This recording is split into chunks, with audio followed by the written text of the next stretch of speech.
Então, a reunião de hoje é a reunião clínica semanal da disciplina de nefrologia da Fundação Oswaldo Ramos. Então, mais uma vez, nós vamos abordar o tema de vacinas. Aqui é um lugar que faz transplante, que tem uma atividade de nefrologia muito grande, de urologia também. Nós estamos dedicando esse ano no assunto que é o assunto do cotidiano nosso, que envolve desde a nossa comunidade até todos os nossos pacientes. E a Glaucia vai falar sobre as mutações no COVID que podem fazer as vacinas menos eficazes. Eu falei brevemente sobre a Glaucia no começo.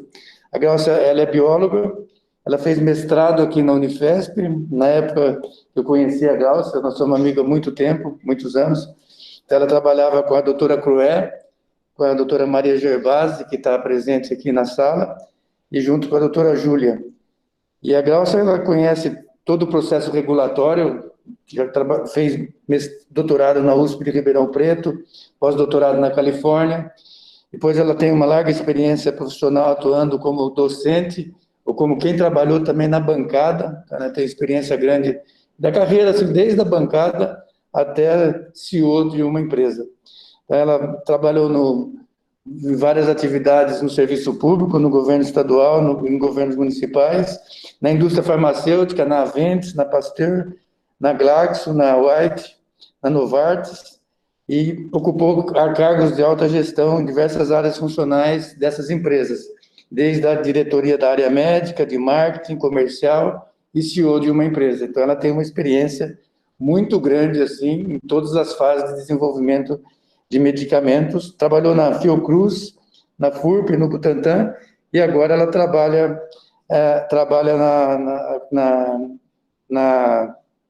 no Instituto de Ensino e Pesquisa do Hospital Albert Einstein. Então, a Glaucia tem uma história de trabalho na indústria, na saúde, desde a saúde pública, na academia, muito vasta. Então, ela já mostrou, nesses primeiros minutos que nós conversamos, todo o conhecimento que ela tem. E ela também ela tem coragem de manifestar o que ela percebe como intuição pessoal também.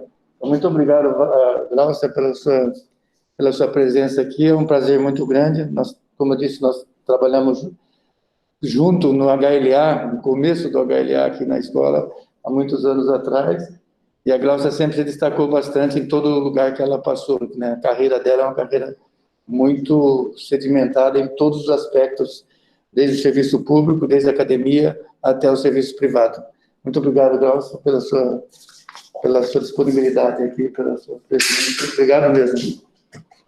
Bem, eu que agradeço, Medina, é um prazer estar aqui, é muito bom poder voltar à escola, é um privilégio, né? Eu lembro quando eu estava na casinha, nós temos até hoje um grupo, né? A doutora Cloé, a doutora Maria, a doutora Julinha, nós auto-intitulado Poderosas da Casinha. Então, a Cloé sempre falava, a escola é metastática, e ela é metastática não só porque ela se espalha pelo bairro, mas não tem uma parte do ser, da alma, né, da gente que a escola não toque. Então, é um grande privilégio, um prazer, agradeço muito o seu convite, eu tenho um respeito muito grande, já te falei isso, por você, pelo trabalho que você faz, por toda a sua equipe, pelo Hospital do Rim, né, eu vi esse hospital nascer, sei do comprometimento, não só porque é o maior centro de transplante do mundo, mas pela dedicação de cada profissional aqui na assistência, o carinho, o comprometimento com o paciente, que é o que faz toda a diferença. Conversar sobre vacina é sempre um prazer, porque vacina é a diferença de alguém que ia ficar doente e não vai mais, alguém que poderia morrer e não vai mais morrer.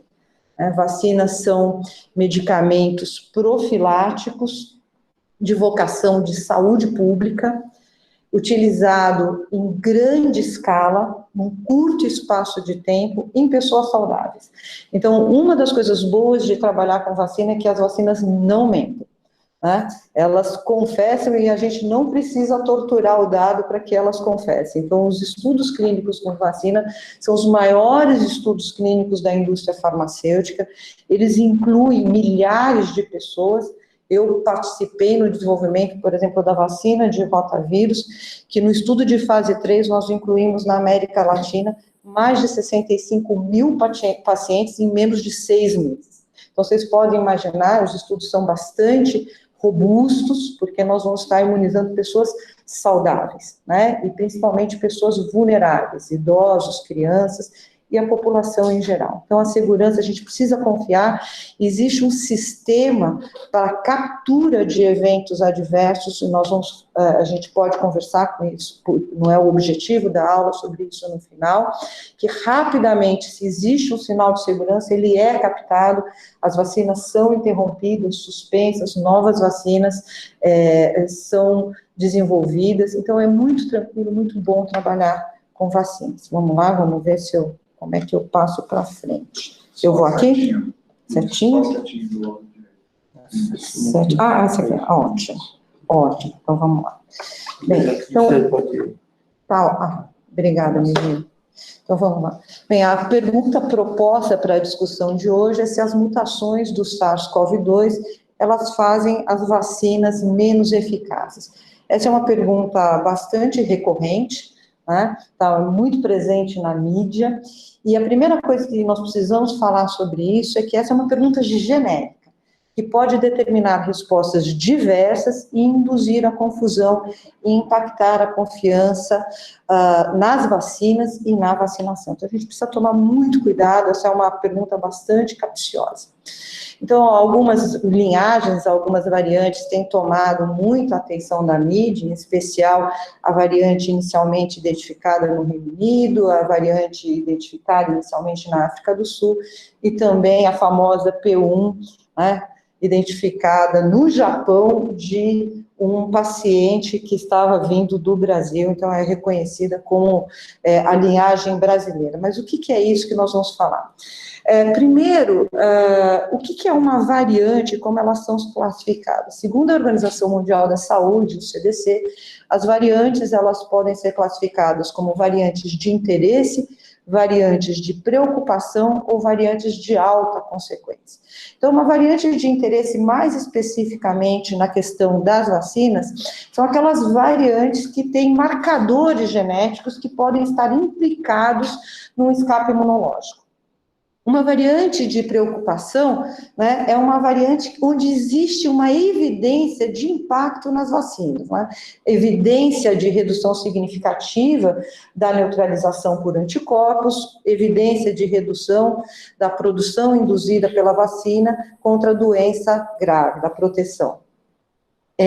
Uma variante de alta consequência é quando essas evidências são mais robustas e essas evidências elas sugerem uma redução significativa na eficácia da vacina e com uma falha vacinal desproporcionalmente alta ou uma proteção vacinal muito baixa para doença grave.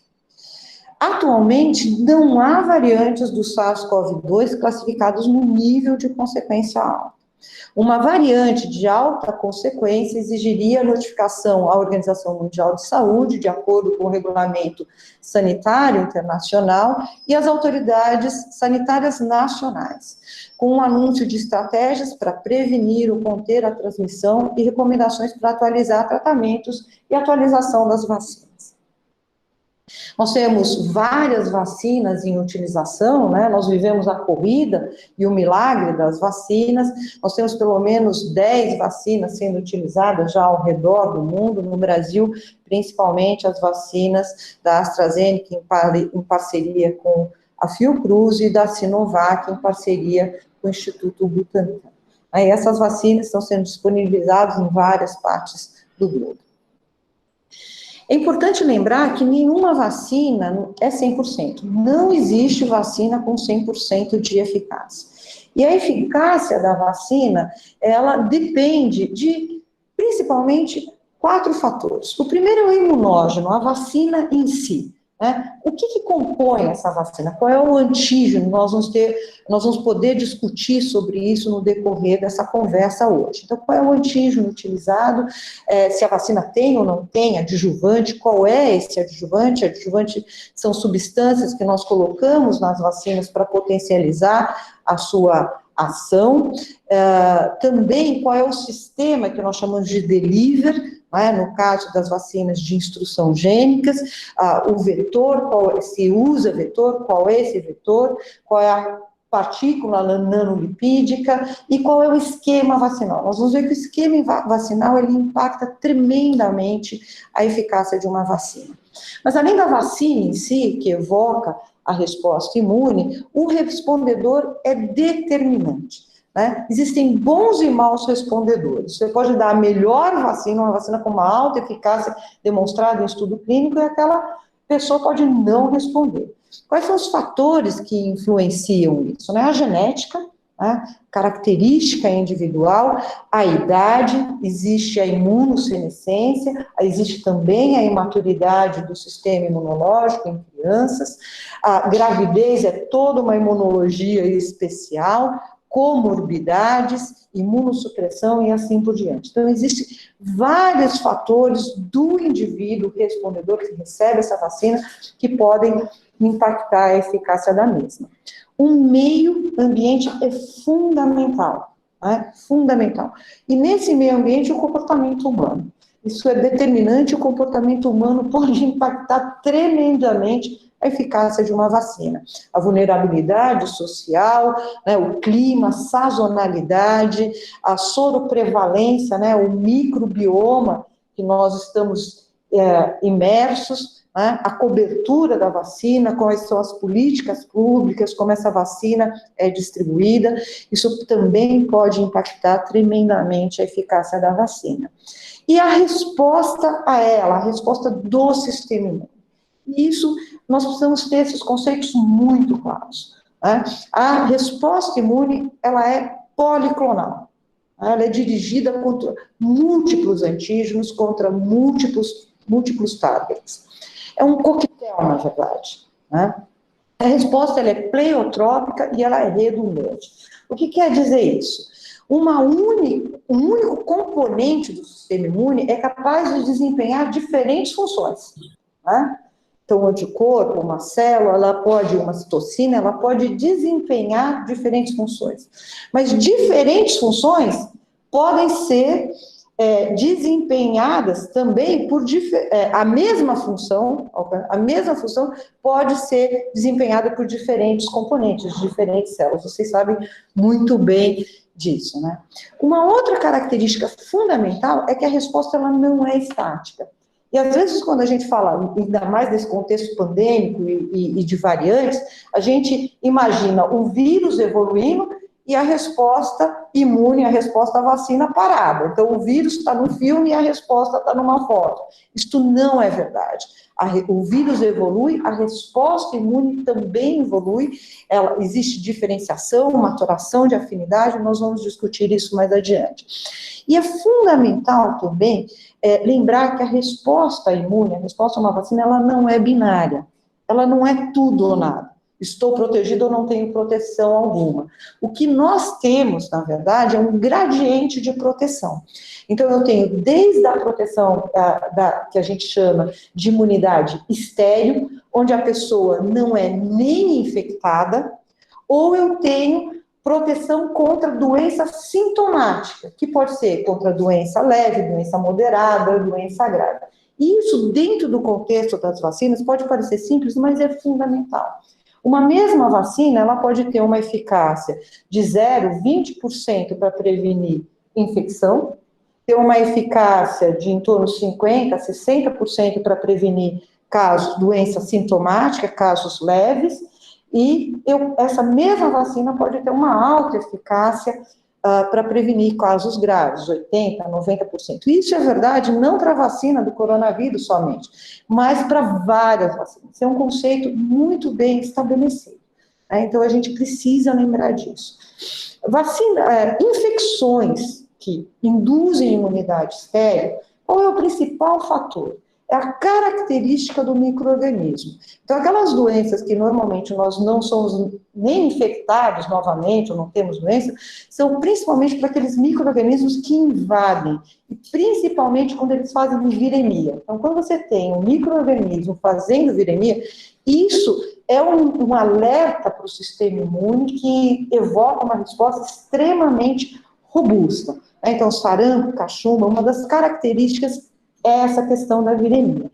Patógenos que não invadem, que colonizam as mucosas são as principais vias de acesso dos micro-organismos, esses patógenos, normalmente, eles não induzem uma resposta imune estéril. E isso é importante, porque imagina se a gente fosse responder de uma forma muito vigorosa para qualquer micro-organismo do sistema digestivo, respiratório, que nós inalamos. Então, a resposta, ela precisa ser balanceada e faz todo sentido.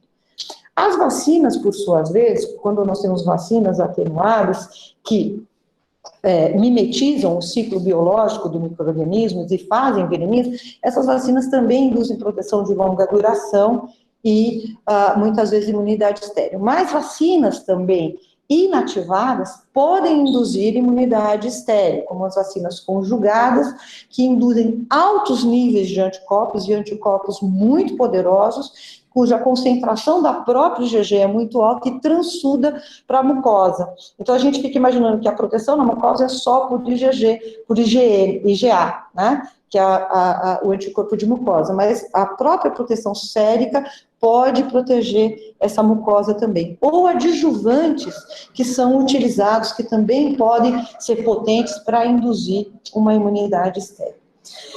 Um outro fator importante, quando a gente conversa sobre isso, são os correlatos de proteção. Correlato de proteção é uma medida da resposta imune induzida pela infecção ou pela vacina, que se eu falo, olha, eu atingi isso, estou protegido. É um número mágico, aquilo que todo mundo quer. Nem para todas as vacinas nós temos correlatos de proteção, né? E normalmente, quando a gente fala de correlato de proteção, o que a gente lembra são os anticorpos, porque eles facilmente são mensurados no sangue. Mas a gente tem que lembrar que o sangue representa uma janela imunológica de apenas 2% do sistema imune. E muitas vezes a gente não consegue estabelecer esse correlato de proteção. Então, até o momento, não existe um correlato de proteção estabelecido para SARS-CoV-2 e diferentes vacinas poderão ter diferentes correlatos, não só na quantidade, mas também um correlato de imunidade humoral com anticorpos, ou o correlato será um correlato de imunidade celular. Também é muito importante alguns conceitos básicos da virologia, né? Porque a gente começa a falar e tem muita confusão. Então, o que é mutação? Mutação é alteração no DNA ou no RNA, né? Que é composto por uma sequência de nucleotídeos. Então, são acréscimos, deleções, ou rearranjos de nucleotídeos.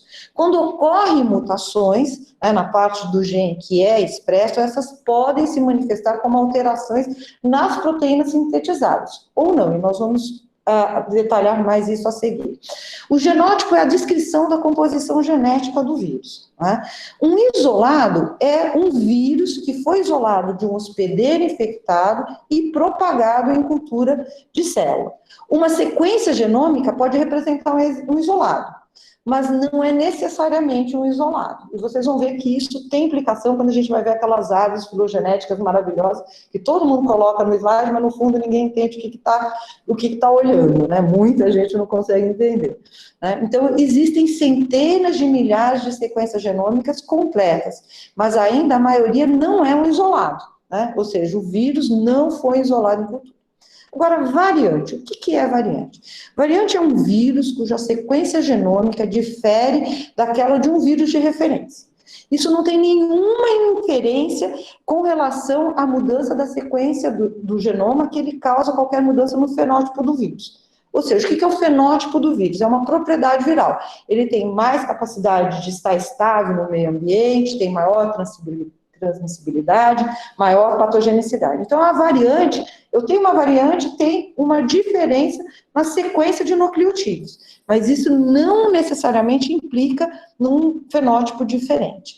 O clado é um ramo da árvore filogenética, né? Então, é um grupo de vírus originados de um único ancestral comum, exclusivo e sociocomuns. Agora, a linhagem é um grupo de variantes que está dentro deste ramo que compartilha mutações, né, comuns. E o que é a cepa? A cepa é quando eu tenho uma mutação, eu tenho uma variante que implica na definição de um fenótipo único e estável. Então, esse vírus agora, com estas mutações, ele tem uma propriedade diferente, né? E quando isso acontece, eu tenho uma cepa. Até o momento, só existe uma cepa do SARS-CoV-2. Não existem variantes, mas não existe um SARS-CoV-2 que tem uma característica fenotípica única e estável. E quem define se é uma cepa? É o laboratório que isolou? Não, existe um comitê internacional para taxonomia viral. Então, quando eu sequencio, eu posso dizer que eu tenho uma variante, mas não sou eu que vou determinar se isso é uma cepa ou não. Bem, as mutações, elas são frequentes e elas são esperadas. E ela está relacionada com o tamanho desse genoma, né? Uma das coisas legais de estocar informação em DNA, que a gente pode colocar muita informação, né? Mas os vírus, né, que podem ser DNA ou RNA, essas sequências podem mudar e ela é aleatória. É importante, vírus não são seres humanos. Ele não faz isso com o propósito de pegar e falar, vou pegar o fulaninho ali, ele vai ver comigo. Isso é muito ruim, isso complica. Então, as mutações, elas são frequentes, elas são aleatórias, elas são esperadas. E ela está relacionada com esse tamanho do genoma e se esse micro-organismo tem um mecanismo de correção de erros, porque ele vai amplificar o genoma, ele copia a sequência de nucleotídeos e existem erros. Mas alguns micro-organismos têm um corretor de texto, né? Então, ele consegue ir lá falar, aqui tem um erro, identifica e corrige. Quando não tem uma boa maquinaria, a gente vê mais erro. Mas não só é uma característica do vírus, mas também da população infectada. Então, o que a gente vê numa pandemia, o coronavírus, ele está fazendo o que é esperado dele. Ele não é nem um dos mais mutantes, ele está por aqui, assim. Ele está fazendo. Por que a gente vê muita mutação e todas as mutações possíveis, a gente vai conseguir identificar pelo número de pessoas infectadas, porque a taxa de mutação é por replicação. Se eu tenho muita gente infectada cozinhando o vírus, esse vírus está replicando, todas as mutações possíveis vão acontecer, mas não porque é uma característica diferente que ele adquiriu. Então, as mutações no genoma são frequentes, esperadas, elas podem ser substituições ou deleções de nucleotídeos, elas podem ser neutras, isso é muito importante. Por quê? Porque uma trinca, né, de nucleotídeos, é um códon, corresponde a um aminoácido. Então, a sequência é para fazer proteína. Só que um único aminoácido, que é a metionina, tem um códon que é único, só serve aquela sequência. Eu tenho aminoácido que eu tenho 6 códons diferentes que vão resultar o mesmo aminoácido. Então, não é porque eu tenho uma mutação no genoma que o aminoácido na proteína vai ser diferente. Elas podem ser letais para o vírus. Isso é fundamental na imunologia e na imunovirologia. Por quê? Porque quando o anticorpo, né, o sistema imune, reconhece uma parte conservada do vírus, ou seja, uma parte que se houver uma mutação, esse vírus não é viável, a gente fica achando que aquela mutação não existe, né? Ou que esse não é um vírus mutante. Ele é mutante, mas eu reconheço uma parte que se você mudar, você morre. Então, a gente tem essa impressão de que esse vírus ele não muda, é só o vírus do lado da casa do vizinho que está mudando. E elas podem ser produtivas, ou seja, elas podem sim implicar em diferenças nessas proteínas. Então, quando a gente fala mutação de proteína, está errado. Na proteína, mutação é sempre no genoma, no RNA ou no DNA. E algumas podem implicar numa alteração da proteína que pode mudar a função dessa proteína. Tá certo? Então, as mutações que podem mudar propriedades do vírus, então o fenótipo estável, originam uma nova cepa. E, de novo, eu estou marcando isso porque isso é muito importante. Até o momento, nós não temos novas cepas, mas sim apenas variantes. Então, a gente vê esse slide super colorido, bonito, né, que está na maioria das apresentações. O que isso quer dizer? Isso é uma árvore filogenética, tá certo? Então, essa aqui representa as variantes, né, isoladas no mundo, aqui no Brasil, vocês veem que tem uma diferença de cores e um monte de pontinhos, de bolinha. O que significa? Cada ponto nessa árvore é um isolado ou uma sequência gênica. Muitos só têm a sequência gênica, eu não tenho nem o isolado. Então, o que eu posso dizer? Tem gente que olha isso e vê o céu está caindo, é o fim do mundo. Tem todos, mas é simplesmente que tem uma diferença lá no genoma. E essas cores, vocês podem ver que tem do azul até o vermelho, cada quadradinho desse é um clado, é um ramo. E aí a gente vê os ramos da árvore e como essas variantes estão se dispondo dentro da árvore filogenética, e no do lado, a gente entra lá no GISAID, né, vê isso, como elas estão representadas ao redor do globo. Então, você vê em cada país, a corzinha que corresponde na árvore, o que está circulando, qual é o clado, qual é o grupo, né, as linhagens que estão circulando. Então, nós temos mais de 12 mil mutações já catalogadas, com mais de 90 mil isolados. Quaisquer 2 isolados diferem aproximadamente pelo menos 10 pares de bases, né? E até o momento não há comprovação direta de que essas mutações determinem maior transmissão ou patogênese.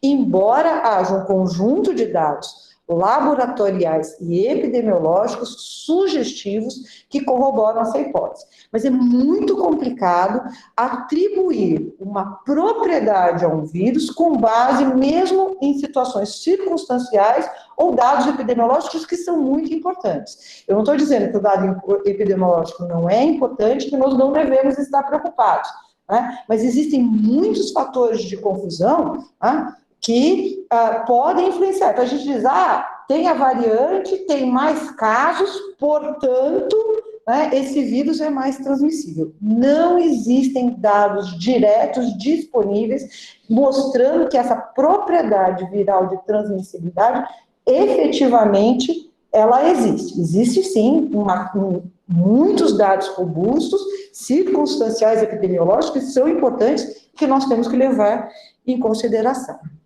Bem, então dessas tantas mutações que a gente viu, né, tem mais lá de 90 mil, 12 mil, um monte de bolinha, o que sobra no fim do dia, né? Passando a régua bottom line, essas são as 3 linhagens, né? Então, a linhagem B117, originalmente identificada no Reino Unido, a B1-351 na África do Sul, a B1-281, que é a P1 no Brasil. Então, vocês podem ver as mutações que resultam efetivamente numa alteração na proteína. E nós vemos o que está no triângulozinho são deleções, então nós temos a deleção que vai do nucleotídeo 69 e o 70, né? A gente tem uma tirosina ali mudada na posição 144, então aquilo não existe mais na proteína. E a gente tem uma série de substituições. Então, o que são essa sopinha de letrinhas? Então, quando eu olho, que é muito comum, todas essas variantes, elas têm a N501Y, significa que na posição 501 daquela proteína, então a proteína é uma sequência de aminoácidos, a spike, ela tem 1273 aminoácidos, então eu começo a contar do 1, termino no 1273, então no aminoácido 501, nós tínhamos um N, que era uma asparagina, e foi substituído por um Y, que é uma tirosina, tá certo? Então é isso que significa. Por que essas substituições, essas deleções são importantes? Né? Isso tem a ver e pode impactar tremendamente a função. Então, essa é uma foto, né, um modelo da spike que a gente vem falando. A spike é a principal proteína de superfície do coronavírus, é a maior proteína codificada pelo genoma. Quando a gente vai olhar as outras proteínas estruturais e não estruturais, nós estamos falando de proteína com centenas de aminoácidos, né? Tem 85, 100, 300, 200. Essa é a maior. Então, já de saída, pode ser onde tem mais mutação, porque tem mais lugar para mudar, né? E o que a gente precisa lembrar? Essa proteína spike, que está na superfície, vocês já ouviram falar muito dela, é uma proteína trimérica, certo? Então, eu tenho 3 cadeias, elas se unem. Então, o que está aqui destacado em colorido é uma spike. Então, eu tenho 3 dessa. Né? E essa que está em vermelho é o sítio de ligação com o receptor, que é a ACE2, tá certo?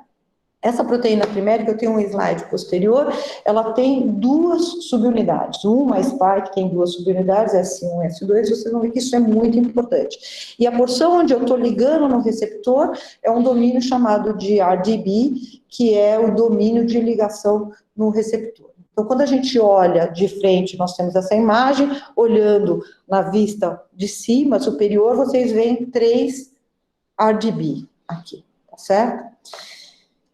E aí, por que é isso? Então, vamos lá. Uma proteína, ela tem uma sequência primária, que é a sequência linear. Então, a porção carboxo terminal é o que está ancorado nas proteínas que são expressas, é onde está ancorado na membrana celular. Então, não celular, ou está ancorado na superfície viral, esse é um vírus envelopado. Então, a que está ancorada na superfície é o aminoácido 1, e o último eu fico com a porção amino terminal. Os anticorpos neutralizantes, principalmente, mas não só, são aqueles dirigidos para o RDB, né, para o receptor, para o domínio de ligação com a ACE2, mas também muito também aqui com a porção amino terminal, né, não só com o ACE2. Mas o que acontece? Essa sequência de aminoácido, quando eu substituo, eles têm cargas diferentes, eles têm características. Então, isso determina a conformação espacial da molécula. Então, se eu tenho determinada sequência, eu sei que eu vou fazer um assoalho, eu vou fazer uma folha aberta. Se eu tenho um outro tipo de sequência, eu tenho um enovelamento, né? Eu tenho espaçamento para que essa molécula possa se movimentar. Então, eu faço alfa-hélice. E com isso, quando eu faço esses dobramentos, coisas que estavam longe na sequência primária se aproximam para poder fazer uma função. Então, esse é um domínio funcional. Né? Então, é por isso que a gente está falando. Então, eu tenho isso é importante, porque eu posso ter epítopos para o sistema imune reconhecer, que são unicamente conformacionais. E quando eu tenho uma mutação, por exemplo, eu mudo uma asparagina por uma tirosina, eu posso simplesmente mudar essa conformação. Então, a proteína trimérica na superfície do vírus, então, vocês veem, eles têm 3 RDB. Normalmente, esses RDBs estão fechados, eles não estão acessíveis. Ou ele tem um RDB que está na posição up e 2 que estão para baixo. Então, quando ele liga na ACE, a molécula muda de conformação e ela consegue se ligar melhor. Então, eu posso ter alterações que já colocam uns 3 RDB para cima, então ele fica ávido para ligar. Então, faz diferença essas sequências.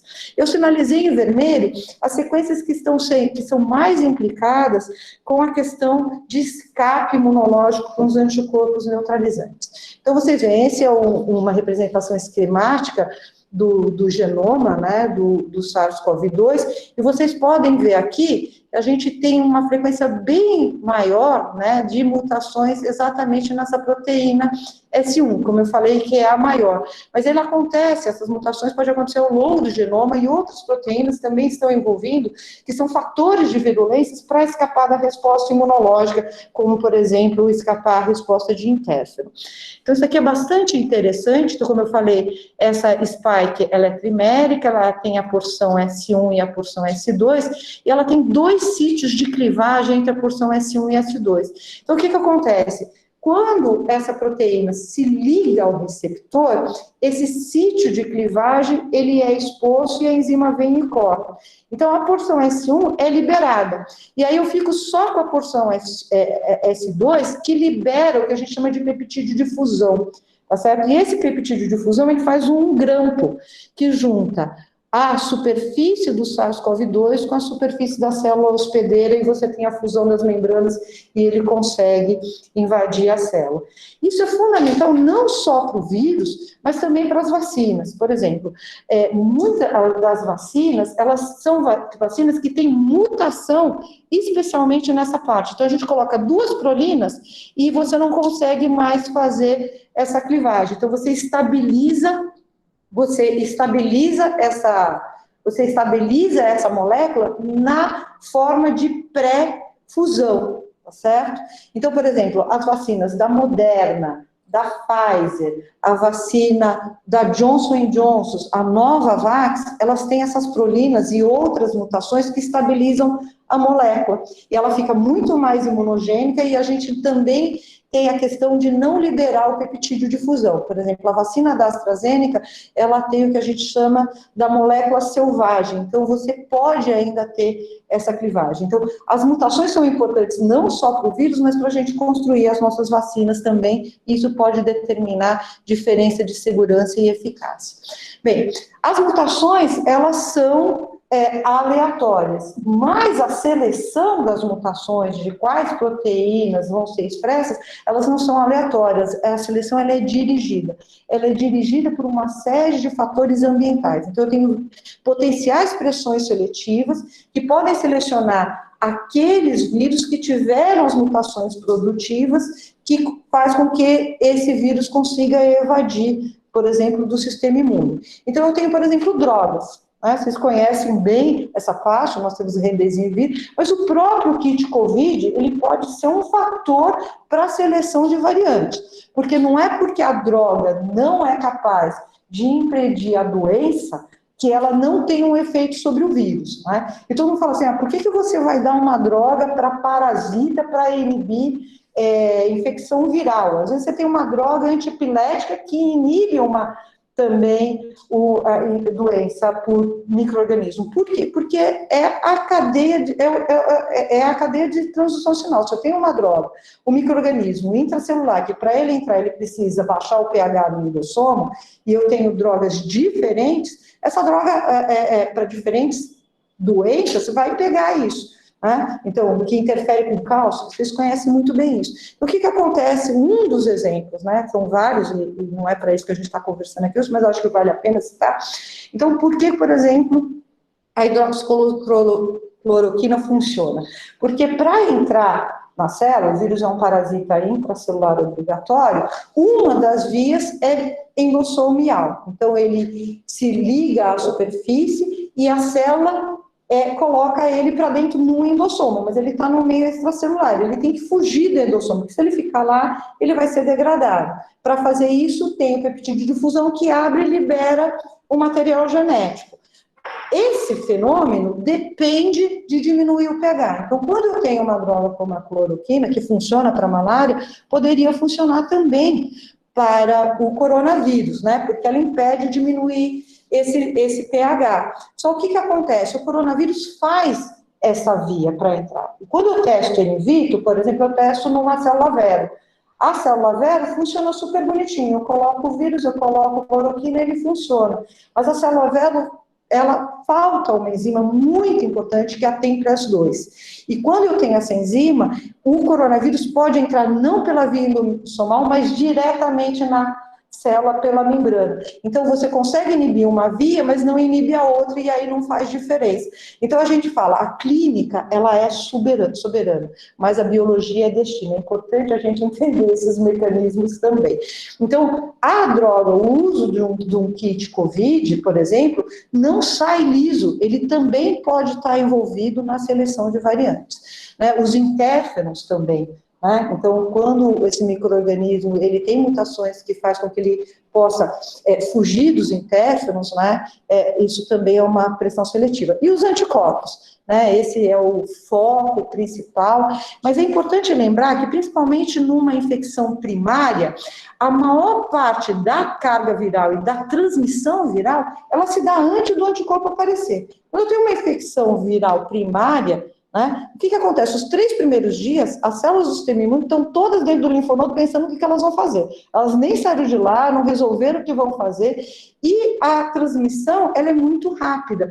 Então, a seleção por anticorpos, ela é muito pequena numa infecção primária, mas isso pode mudar em outras situações. Quando eu tenho um imunossuprimido, por exemplo, ou pessoas que têm quadros mais prolongados de infecção, aí sim eu posso ter coincidente essa transmissão já de variantes selecionadas pela pressão do anticorpo. E também pessoas já vacinadas e reinfectadas. Eu vou pular isso daqui, porque senão a gente não consegue avançar em outro. outras pessoas, mas vocês podem convidar, porque aquele slide era super legal, vocês iam adorar. Então, aqui o que a gente vê, né? Então, essa é a potência de neutralização do plasma convalescente. Então, você colhe esse plasma um mês depois, um pouco mais de um mês. Com um mês a gente alcança o pico, é mais ou menos com um mês que a gente alcança o pico máximo de anticorpos séricos, e aí eu faço um teste de neutralização, que é simplesmente pegar o vírus, e aqui nessa coluna eu tenho o vírus selvagem, o wild type, para o qual a vacina foi feita. Então eu pego o soro, incubo com o vírus, e depois coloco esse vírus com a célula e vejo se essa célula é infectada, né? E esses anticorpos são extremamente potentes. Então, eu vejo que esse soro, ele tem uma potência para inibir essa infecção. E vocês podem ver que as pessoas são muito diferentes. Tem pessoas que têm um soro muito potente e tem pessoas que têm um soro não tão potente. Mas outra coisa que é interessante, que vocês podem ver que tem pessoas que respondem muito bem, mas quando eu vou olhar, essa resposta ela cai. E aí, quando eu faço isso frente a um vírus que expressa essas mutações, eu vejo que essa capacidade de neutralização, para a maioria das pessoas, ela se mantém, mas para algumas pessoas que estavam respondendo bem para o vírus selvagem, olha como cai, ela vai a zero. Né? E uma das coisas que a vacina faz, ela faz com que isso seja mais homogêneo na população. Então, isso aqui é um pseudovírus que expressa vírus, é um vírus um VSV, né, vírus da estomatite, que eu coloco o vírus que tem exatamente essas mutações que eu quero. Então, vocês podem ver como isso impacta, a variante pode impactar, sim, essa neutralização. Mas a outra coisa não é que zera, né? E o que pode acontecer, na verdade, é que você vai precisar de mais anticorpo. E aqui é quando você pega com 6 meses, né, o plasma de 6 meses, vocês veem que a concentração cai, mas ainda se mantém suficiente, né, e que as pessoas divertem. Mas a boa notícia, isso aqui é bem bacana, né, então o que eu faço? Eu pego as células das pessoas que foram infectadas, tá certo? E isolo um clone. Então eu peguei 2 clones aqui que são representativos, e vocês veem que essa é a capacidade de neutralização contra diferentes variantes, tá certo? No soro, nos clones que deram origem a um anticorpo monoclonal, tá certo? E que esse clone foi obtido do paciente 1 mês depois que ele teve a infecção, ou foi vacinado. Então, você vai ver. Aqui são de vacinados, você vai ver que neutraliza as variantes, mas se eu fizer um anticorpo monoclonal, pegando as células das pessoas que receberam a vacina, mas 6 meses depois, melhora. Olha, tá vendo? E melhora a resposta contra as variantes. Porque esse daqui é o wild type, é o selvagem.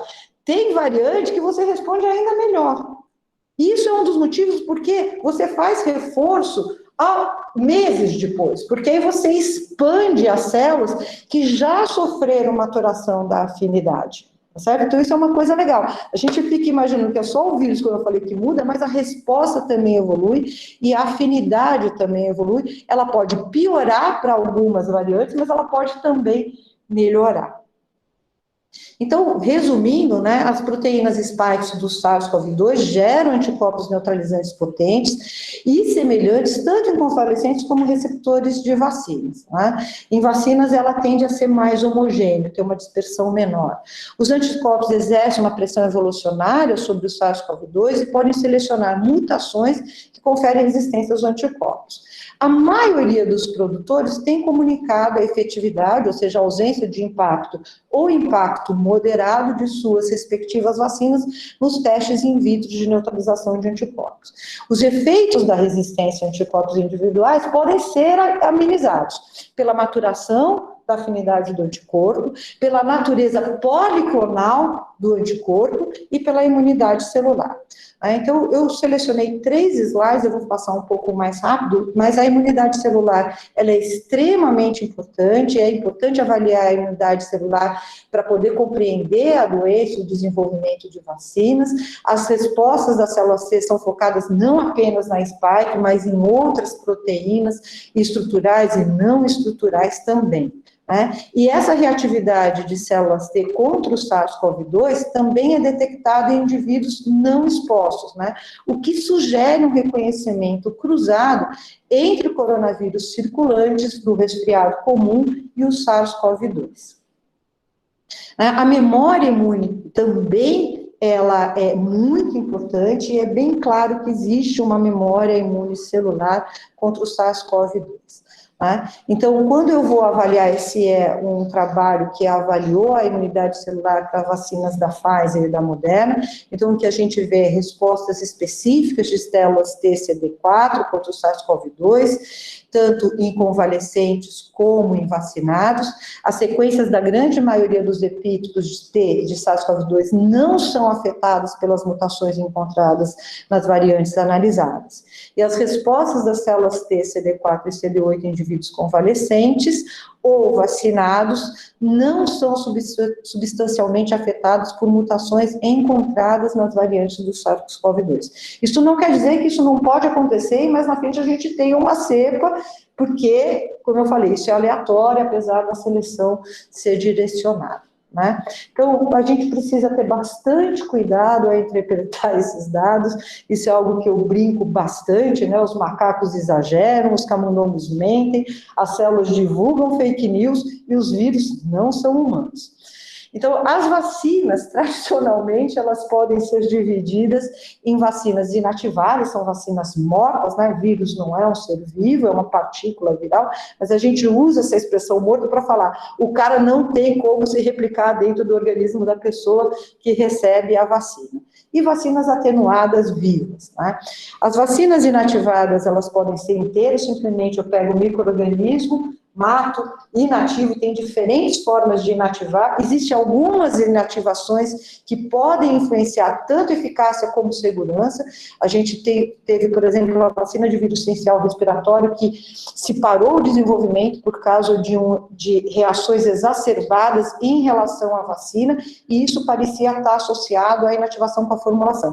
Então, a gente acha que é só o antígeno, mas todo o processo produtivo pode impactar tanto na eficácia como na segurança. Então, as vacinas inteiras é o micro-organismo inteiro, morto, inativado, com todos os seus antígenos. E uma coisa que às vezes a gente fala o seguinte, as vacinas que estão inteiras eu tenho muito mais antígeno, então vai servir para mais coisa, principalmente para mutação. Isto pode ser verdade, mas pode também não ser.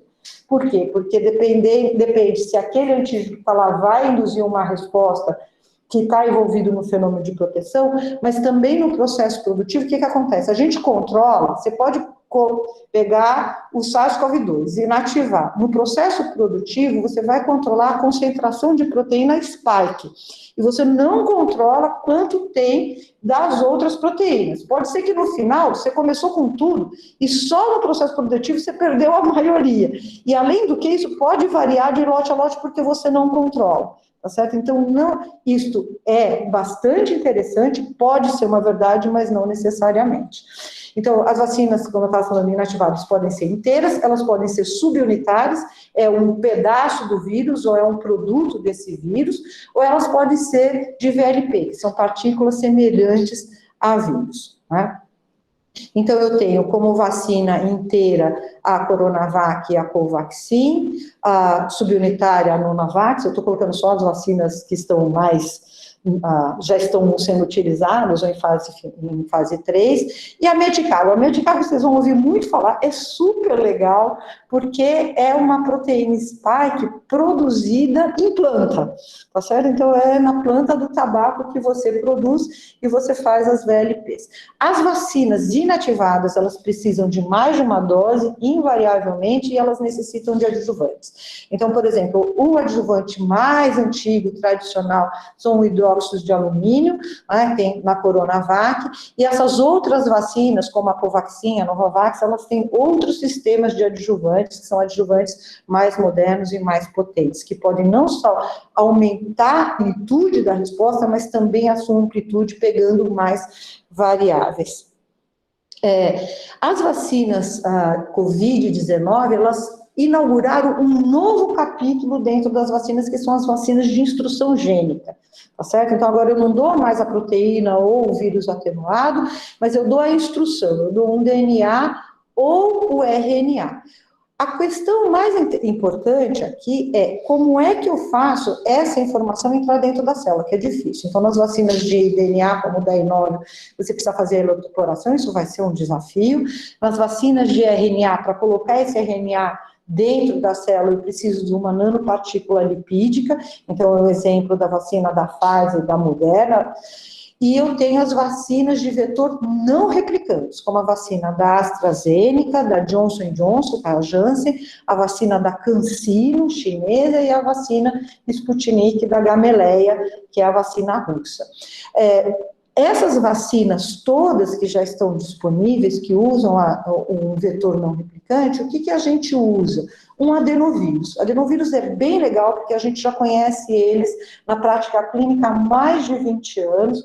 Ele começou com terapia gênica há 20 anos atrás. O vírus que a gente usava lá atrás não é mais o vírus, a gente já deu uma melhorada, a gente já entende melhor ele.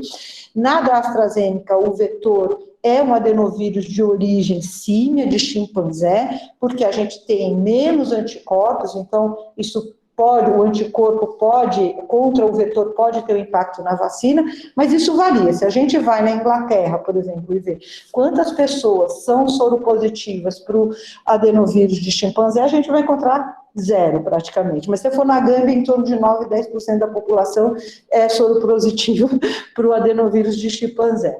Na Johnson & Johnson, a gente tem um adenovírus 26, na CanSino, um adenovírus 5, e a Sputnik, você faz a primeira dose com adenovírus 26 e dá um reforço com adenovírus 5. Isso é bastante interessante, existem várias vacinas em desenvolvimento que fazem combinações de diferentes vetores, não só adenovírus, mas, por exemplo, um adenovírus com Ankara, e isso tende a potencializar ainda mais a resposta obtida. Uma outra questão muito importante e que eu já mencionei quando nós estávamos na reunião anterior, que é o esquema de vacinação.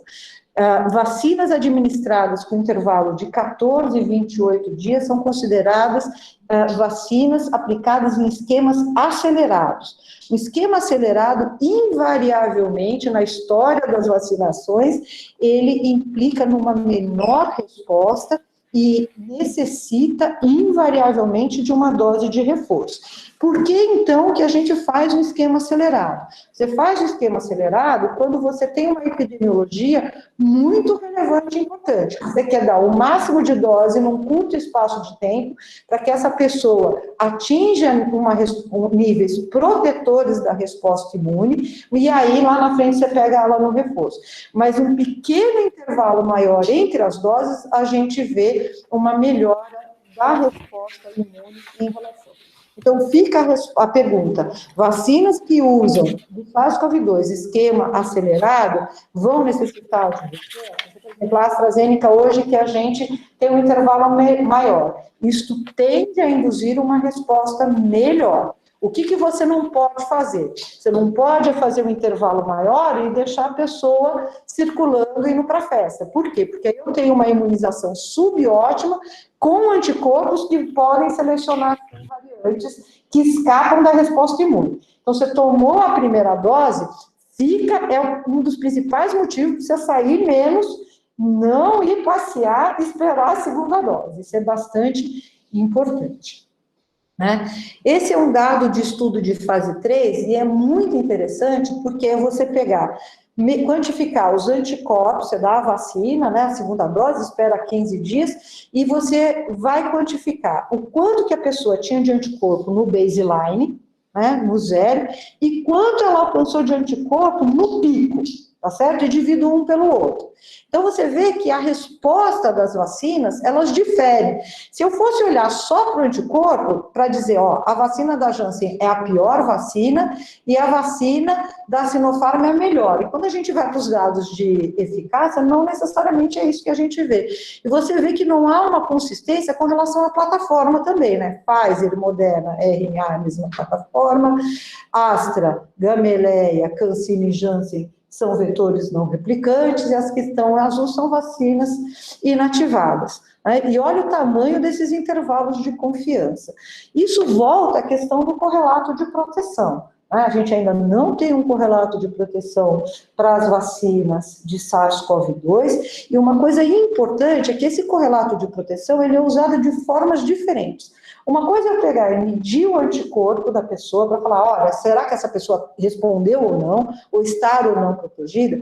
Mas os correlatos de proteção são definidos também por agentes regulatórios por convenção. Ou seja, quando eu não tenho mais como fazer vacinas em estudos de eficácia, eu uso um surrogate, o correlato de proteção, que não é simplesmente um número, quanto diante se essa pessoa respondeu ou não.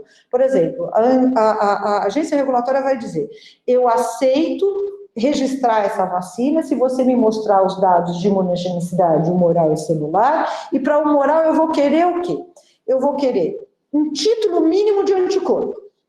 Tá certo? Não quer dizer que a pessoa estava protegida ou não, que era aquele ponto de corte. Mas eu aceito se você falar, olha, esse atingiu este nível, eu vou ver o número de pessoas que eram negativas e foram, converteram, e eu vou ver quantas vezes aumentou. Se eu pegar o que você tinha no baseline e o que você tem no pico. E além do que eu quero ver, e tudo isso em relação aos anticorpos neutralizantes. Então, reação de neutralização, anticorpos neutralizantes, são aqueles anticorpos que eu pego o vírus selvagem, incubo com o anticorpo, e depois eu coloco ele em cultura, e vejo se essa cultura é infectada. Eu preciso, no caso de um SARS-CoV-2, de um laboratório de nível de segurança 3 para fazer isso. É complicado.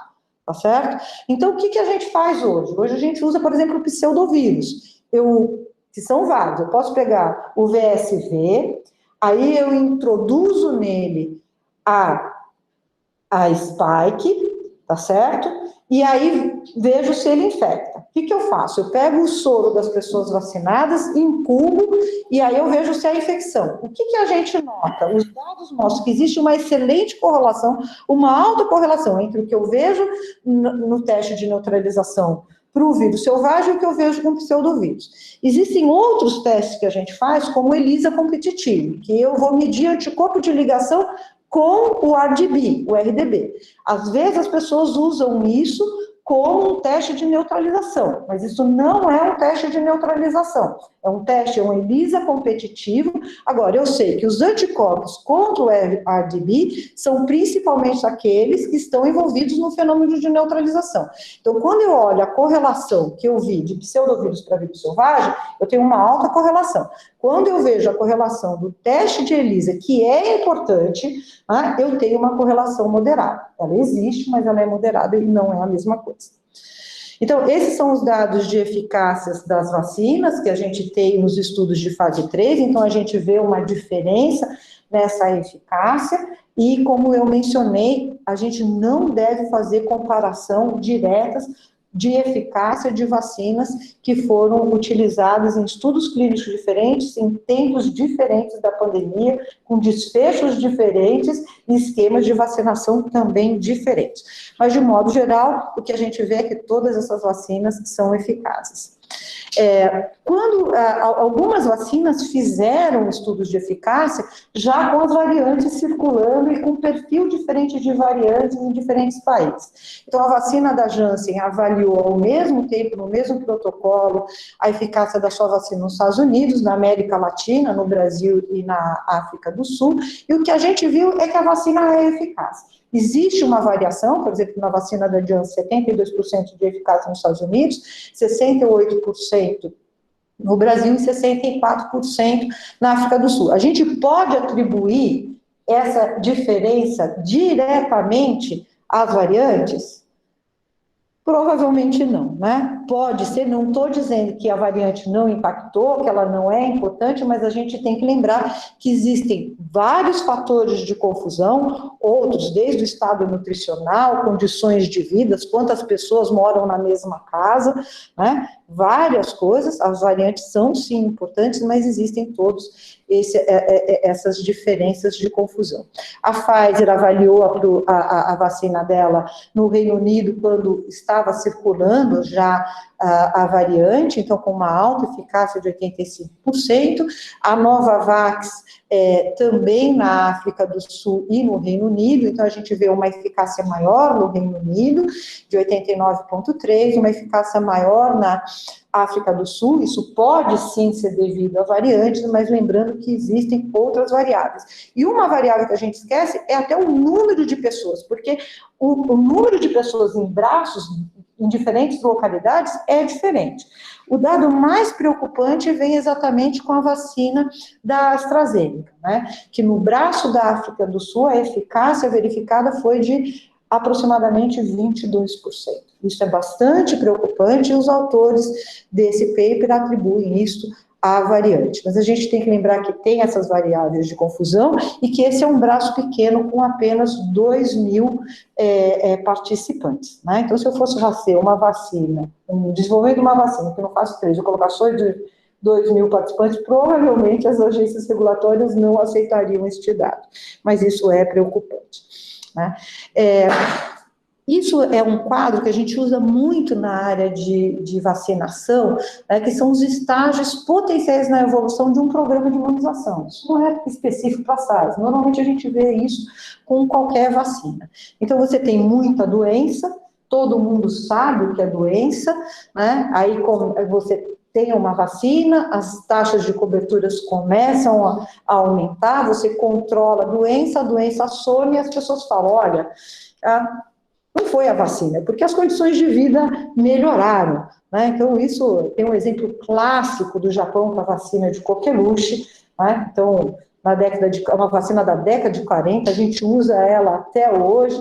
Então, na década de 40 tinha muito coqueluche, muita criança morria, a mãe sabia o que era coqueluche, o pediatra sabia o que era coqueluche. Eu fui discutir um caso clínico no Emílio Ribas de coqueluche, coloquei, ninguém levantou a possibilidade que podia ser coqueluche. Olha, todas as possibilidades que você imaginaram.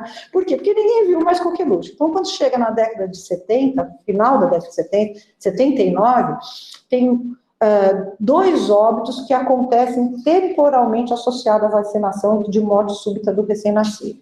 E o Japão suspende a vacinação. Então, era uma cobertura muito elevada e vai para menos de 10% de cobertura. Por quê? Porque eles falam, olha, essa vacina é perigosa, ela pode dar reação adversa.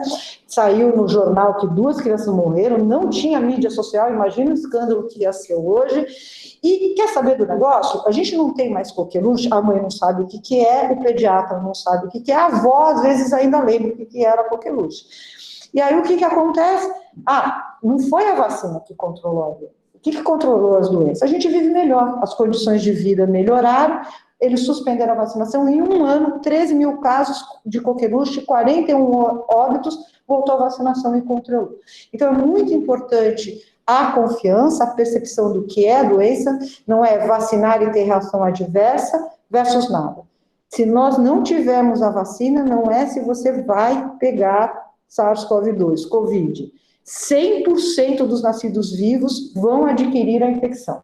É isso. É quando você vai adquirir. Certo? Então, é disso que nós estamos falando.